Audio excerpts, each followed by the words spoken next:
It's 3 in the morning and you're scrolling through your banking app wondering how your college roommate just bought a house while you're still figuring out why your credit card balance keeps growing. You're making decent money, doing everything you're supposed to do, but somehow you're not getting ahead. Here's what nobody tells you: the average 30-year-old has $42,000 in student loan debt, $4,000 in credit card debt, and less than $15,000 saved for retirement. The numbers aren't what you think, and understanding them changes everything.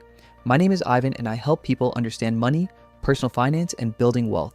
If you're interested in getting your finances on track and maybe even getting ahead of the pack, make sure to subscribe to the channel and hit the like button if this information helps you out. Here's why this matters. Most people have no idea what normal actually looks like when it comes to money at 30. We see social media posts about vacations and new cars and assume everyone's crushing it financially. But those are highlights, not reality. The actual numbers reveal something completely different. And once you understand where you really stand compared to your peers, you can stop comparing yourself to fake standards and start making decisions based on facts. Let's start with the number that defines your 30s more than any other.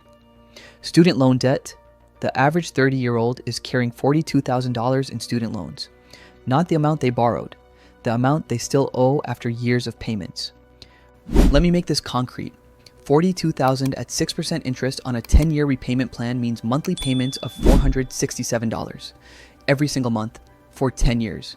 That's $5,604 per year that can't go toward buying a house, building an emergency fund, or investing for retirement. It just disappears into loan servicing. But here's where it gets worse. A huge percentage of 30-year-olds aren't even on the standard repayment plan. Because $467 a month is too much for their budget, they've switched to income-driven repayment plans that lower their monthly payments but extend their repayment period. And here's the kicker. Their loan balances often grow over time because the payments don't even cover the interest. Let me tell you about poor Peter.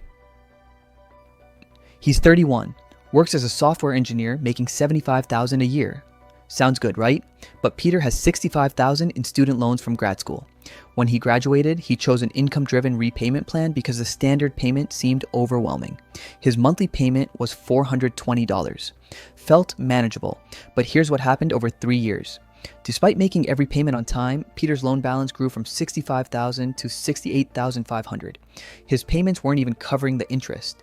He was literally paying money every month to watch his debt increase. When Peter finally realized what was happening and switched to the standard plan, his payment jumped to $780. That's over 15% of his gross income and about 20% of his take-home pay. Now, he's wondering if he'll ever be able to afford a house or start a family. Because this one decision about student loans is controlling every other financial decision he can make.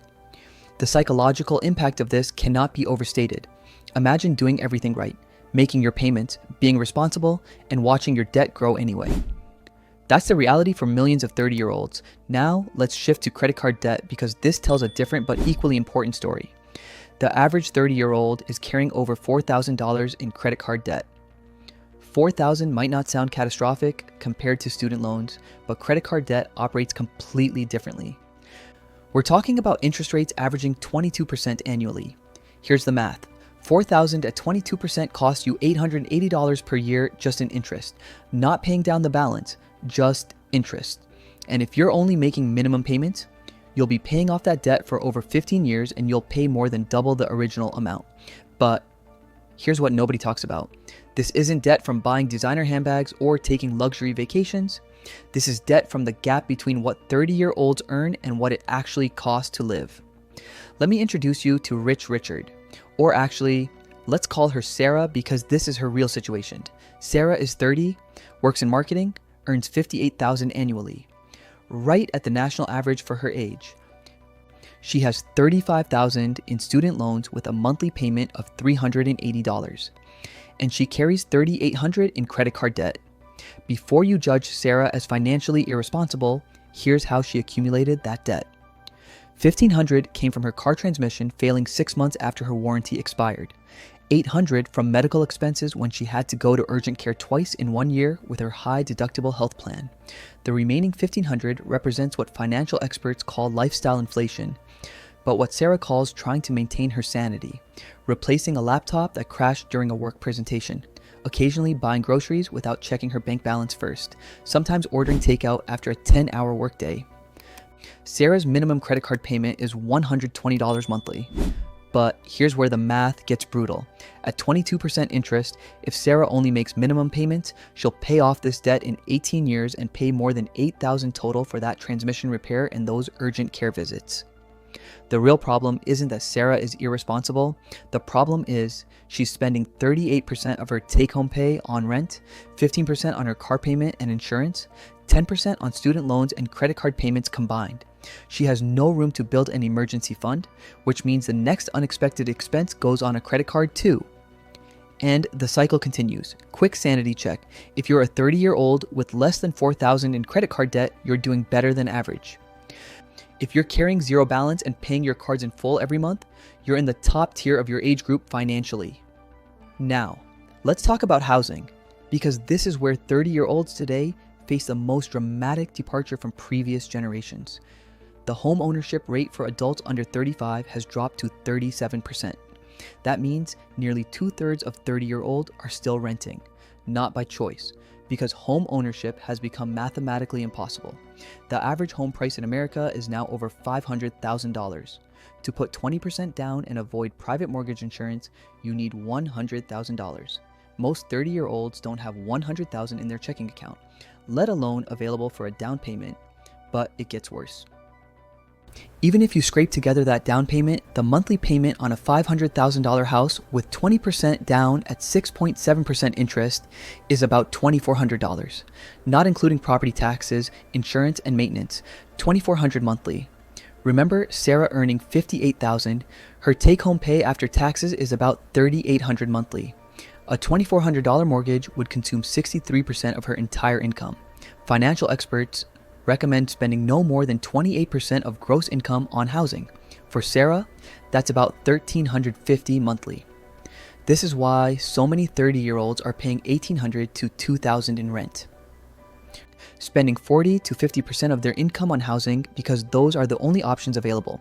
Previous generations viewed their 30s as a time to buy a house, start a family, and build wealth through home ownership. Today's 30-year-olds are watching rent payments disappear month after month, building zero equity while home prices rise faster than their ability to save. Here's the trap. Many 30-year-olds earn too much to qualify for first-time buyer assistance programs, but too little to actually afford homes where they work. They're stuck paying rent that's often higher than mortgage payments would be, but unable to access ownership because of down payment requirements and debt-to-income ratios. This fundamentally alters timelines.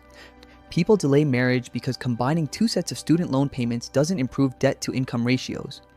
They postpone having children because raising kids in small rental apartments while paying off debt feels irresponsible.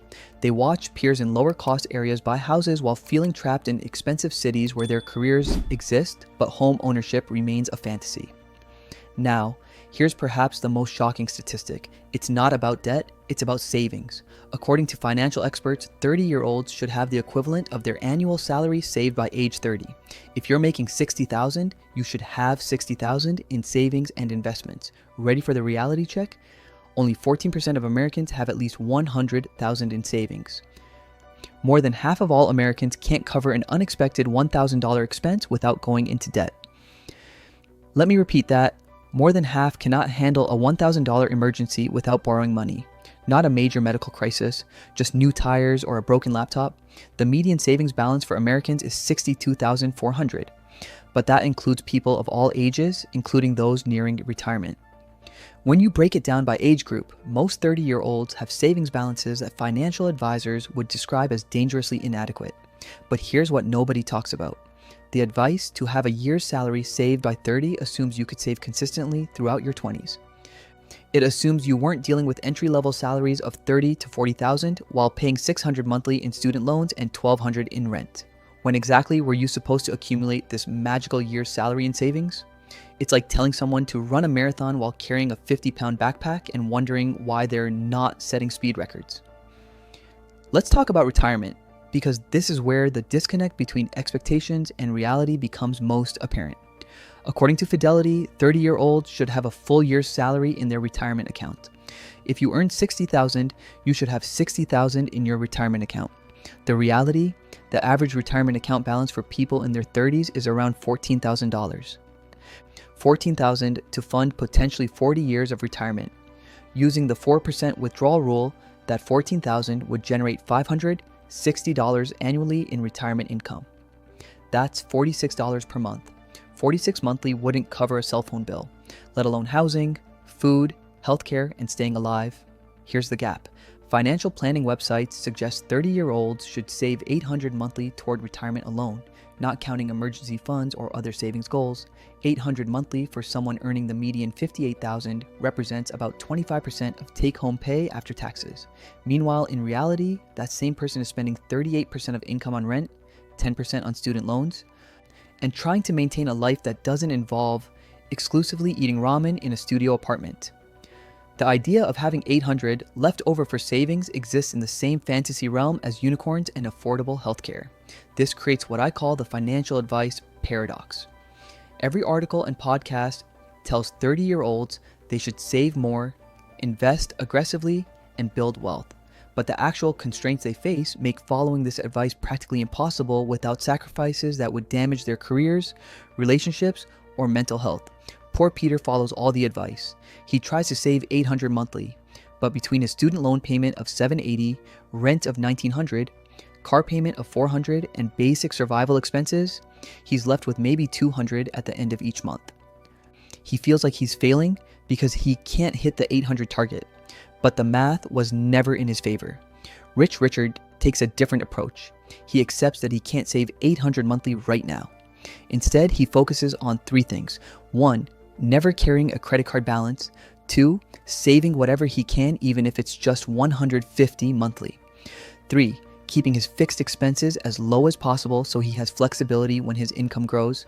After 5 years, Peter is burned out from trying to hit impossible targets and has given up on saving entirely. Richard has $20,000 saved because he was consistent with what he could actually afford. Same income, different approach, wildly different outcomes. Here's the identity shift that matters. Stop comparing yourself to advice written for a different economic reality. Your parents bought their first house in their 20s with minimal student debt. You're navigating a completely different landscape. The question isn't whether you match some arbitrary savings target. The question is whether you're making progress given the constraints you actually face. So here's what to focus on. First, if you have high interest debt above 10%, prioritize paying that down. You can't build wealth while paying 22% interest on credit cards. Second, build a $1,000 emergency fund. Just $1,000. That buffer prevents small emergencies from becoming credit card debt. Third, contribute enough to your retirement account to get the full employer match. That's free money. Fourth, automate whatever savings you can afford, even if it's just $50 monthly.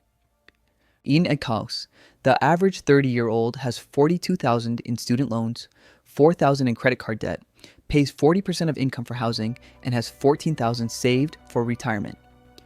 If you're doing better than that, you're ahead of most of your peers. If you're behind, you know exactly what needs to change. The numbers are what they are, but what you do with them is entirely up to you.